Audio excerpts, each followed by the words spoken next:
ఇక్కడ కాకి కా అక్షరం అంటే అదే అల్లు అక్షరానికి అదే అల్లు అక్షరం ఒత్తు వస్తే దాన్ని ఏమంటాం మనము ద్విత్వాక్షరం అని అంటాం అనమాట. మరి ఈ కా అనే ద్విత్వాక్షరానికి మనకి అక్షరాలను చేర్చితే ద్విత్వాక్షర పదాలు వస్తాయి.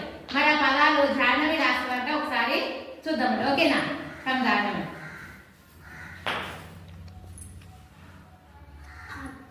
అక్క ఓకే. లక్క పక్క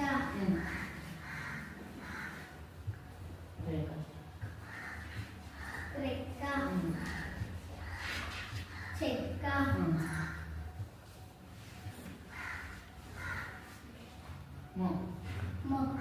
వెరీ గుడ్. అయితే ఇక్కడ చూడండి, అక్క అనేది ఒక ద్విత్వాక్షర పదం. అక్క, లక్క,